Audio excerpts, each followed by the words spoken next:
తమ నాయకుడు మంత్రి పవన్ కళ్యాణ్ చాలా తెలివైనోడని జనసేన కార్యకర్తలు నాయకులు అభిప్రాయపడుతున్నారు. ఒక శాఖ నిధుల్ని ఇతరత్ర అవసరాలకు మళ్లించకూడదని పవన్ కళ్యాణ్ మంత్రిగా బాధ్యతలు తీసుకోకముందు నుంచే చెప్పడాన్ని జనసేన నాయకులు కార్యకర్తలు గుర్తు చేస్తున్నారు. సంక్షేమ పథకాలు అభివృద్ధి పనుల పేరుతో ఒక శాఖ నిధుల్ని పాలకులు ఇష్టానురీతిలో మళ్లిస్తున్న సంగతి తెలిసిందే.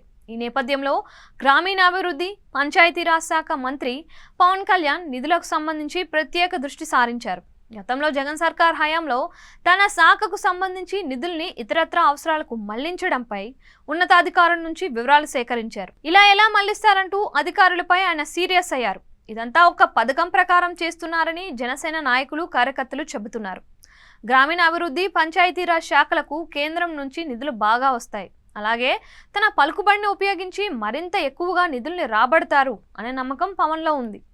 ఈ నేపథ్యంలో సంక్షేమ పథకాల అమలు ఇతరత్ర అవసరాల పేరుతో తన శాఖ నిధులపై ముఖ్యమంత్రి చంద్రబాబు నాయుడు కన్నేయకుండా ముందుగానే నిధుల మళ్లింపుపై పరోక్షంగా హెచ్చరిక పంపినట్టు జనసేన నాయకులు చెబుతున్నారు. జగన్ సర్కార్ కంటే రెట్టింపు స్థాయిలో సంక్షేమ పథకాల అమలుకు ప్రస్తుత ప్రభుత్వానికి నిధులు అవసరం ఉంది.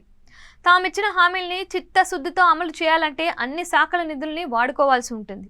చంద్రబాబు కేబినెట్లో 3 పార్టీలకు ప్రాతినిధ్యం ఉంది. టీడీపీతో పాటు జనసేన బీజేపీ ఎమ్మెల్యేలు మంత్రులుగా ఉన్న సంగతి తెలిసిందే. తమ పార్టీ మంత్రుల శాఖలకు సంబంధించి నిధులు వాడుకోవడానికి చంద్రబాబు ఎవరి అనుమతి తీసుకోవాల్సిన అవసరం లేదు. కానీ జనసేన బీజేపీ నేతలు ప్రాతినిధ్యం వహిస్తున్న మంత్రుల శాఖలకు సంబంధించిన నిధుల మళ్లింపు అంత ఈజీ కాదనే టాక్ వినిపిస్తోంది. అయితే ఈ విషయాన్ని ముందే పసిగట్టిన పవన్ కళ్యాణ్ నిధుల మళ్లింపుపై హెచ్చరించే ధోరణిలో మాట్లాడడం గమనార్హం. ఇది గత ప్రభుత్వానికి కాదని సొంత సర్కార్కే అని జనసేన చెప్పడం విశేషం. ఎంతైనా రాజకీయాల్లో పవన్ రాటుదేలుతున్నాడు మరి.